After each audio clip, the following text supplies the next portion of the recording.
Hello बच्चों, कैसे हैं आप सब। आशा करता हूं आप सब अच्छे होंगे, स्वस्थ होंगे और सेहतमंद होंगे। आज हम इस वीडियो में आपको बताएंगे कि आप त्यागपति खंड काव्य का सारांश आप कैसे लिखेंगे। इस वीडियो में हम आपको त्यागपति खंड काव्य का सर्गवार यानी कि जितने भी 5 सर्ग हैं इनके विषय में हम आपको लिखकर विस्तार पूर्वक समझाएंगे कि आप प्रथम सर्ग, द्वितीय सर्ग, तृतीय सर्ग, चतुर्थ सर्ग, पंचम सर्ग में आप इनके सर्ग कैसे लिखेंगे हम आपको इस वीडियो में समझाएंगे। तो सबसे पहले हेडिंग डालेंगे त्यागपति खंड काव्य का सारांश। इसमें लिखेंगे त्यागपति खंड काव्य का सर्गवार सारांश इस प्रकार है। इसमें हेडिंग डालेंगे प्रथम सर्ग। इसमें लिखेंगे राजकुमार हर्षवर्धन के पिता प्रभाकर वर्धन बुखार से पीड़ित थे। यानी कि जो राजकुमार हर्षवर्धन हैं इनके पिता जो प्रभाकर वर्धन हैं वो बुखार से पीड़ित थे। हर्षवर्धन उनका बहुत इलाज करवाते हैं परंतु वे ठीक नहीं होते हैं।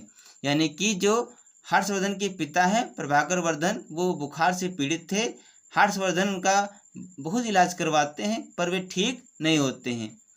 हर्षवर्धन के बड़े भाई राजवर्धन उत्तरापथ पर हूणों से युद्ध करने में लगे थे। हर्षवर्धन की माता अपने पति की दशा को देखकर स्वयं आत्महत्या कर लेती है। जब देखती है कि उनके पति बहुत बीमार हैं तो वो बर्दाश्त नहीं कर पाती है और स्वयं आत्महत्या कर लेती है। कुछ दिन बाद प्रभाकर वर्धन की भी मृत्यु हो जाती है। हर्षवर्धन दुखी मन से उनका अंतिम संस्कार करते हैं। यानी कुछ दिन के बाद जो प्रभाकर वर्धन भी होते हैं उनकी भी मृत्यु हो जाती है। हर्षवर्धन बहुत दुखी होते हैं और दुखी मन से अंतिम संस्कार करते हैं। चिंता यह बात की है कि पिता की मृत्यु का समाचार सुनकर बहन राजश्री और भाई हर्षवर्धन की क्या दशा होगी। यानी कि सबसे बड़ी चिंता हर्षवर्धन को ये थी कि जब उनकी बहन राजश्री और भाई हर्षवर्धन को पता चलेगा कि उनके पिता अब नहीं रहे तो उनकी दशा क्या होगी।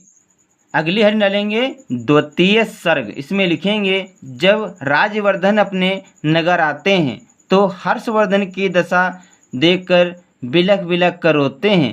तभी समाचार मिलता है कि मालवराज ने उनकी बहन राजश्री के पति की हत्या कर दी है और राजश्री को कारागार में डाल दिया।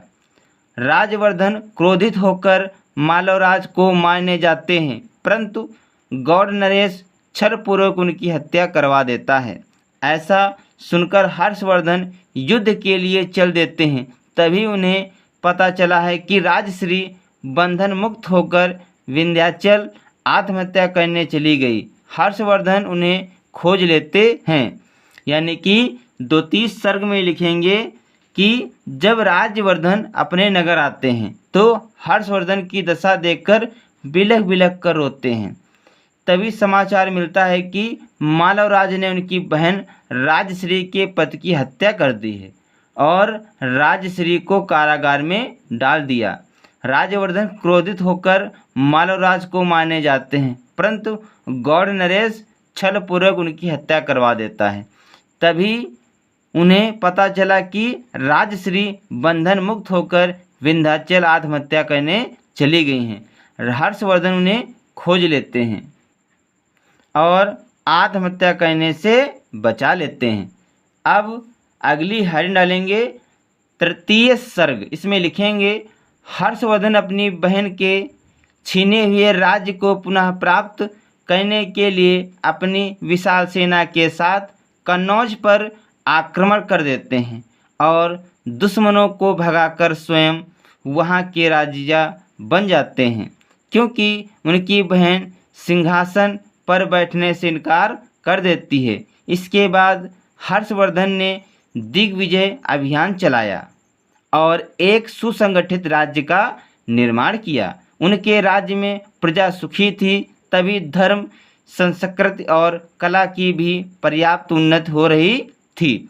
यानी कि तृतीय सर्ग में लिखेंगे हर्षवर्धन अपनी बहन के छीने हुए राज्य को पुनः प्राप्त करने के लिए विशाल सेना के साथ कन्नौज पर आक्रमण कर देते हैं और दुश्मनों को भगाकर स्वयं वहाँ के राजा बन जाते हैं, क्योंकि उनकी बहन सिंहासन पर बैठने से इनकार कर देती है। इसके बाद हर्षवर्धन ने दिग्विजय अभियान चलाया और एक सुसंगठित राज्य का निर्माण किया। उनके राज्य में प्रजा सुखी थी, धर्म, संस्कृति और कला भी पर्याप्त उन्नति हो रही थी। अगली हेड डालेंगे चतुर्थ सर्ग। इसमें लिखेंगे राजश्री एक बड़े राज्य की शासिका होकर भी दुखी है। वह संन्यास ग्रहण करना चाहती है, परंतु प्रजा के समझाने की वजह से वह संन्यास का विचार त्याग कर देश सेवा में लग जाती है। यानी कि चतुर्थ सर्ग में लिखेंगे राजश्री एक बड़े राज्य की शासिका होकर भी दुखी है। वह संन्यास ग्रहण करना चाहती है, परंतु प्रजा के समझाने की वजह से वह संन्यास का विचार त्याग कर देश सेवा में लग जाती है।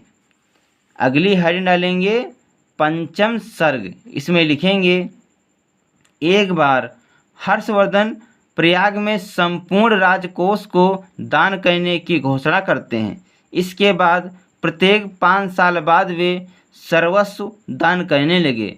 अपने पूरे जीवन में वे 6 बार सर्वस्व दान करते हैं। इस प्रकार कर्तव्यपरायण, त्यागी, परोपकारी, परमवीर महाराज हर्षवर्धन का शासन सब प्रकार से सुखी है। यानी कि पंचम सर्ग में लिखेंगे एक बार हर्षवर्धन प्रयाग में संपूर्ण राजकोष को दान करने की घोषणा करते हैं। इसके बाद प्रत्येक 5 साल बाद वे सर्वस्व दान करने लगे। अपने पूरे जीवन में वे 6 बार सर्वस्व दान करते हैं। इस प्रकार कर्तव्यपरायण, त्यागी, परोपकारी, परमवीर महाराज हर्षवर्धन का शासन में सभी सुखी हैं। तो बच्चों, इस वीडियो में हमने आपको त्यागपथी खंडकाव्य का सारांश यानी कि 5 सर्ग का सारांश हमने इस वीडियो में आपको लिखकर बताया है। आशा करता हूँ कि मेरा वीडियो आपको अच्छा लगेगा। अगर हमारा वीडियो आपको अच्छा लगे तो इसे लाइक, शेयर और सब्सक्राइब जरूर करें। मिलते हैं अगले वीडियो में, तब तक के लिए जय हिंद, जय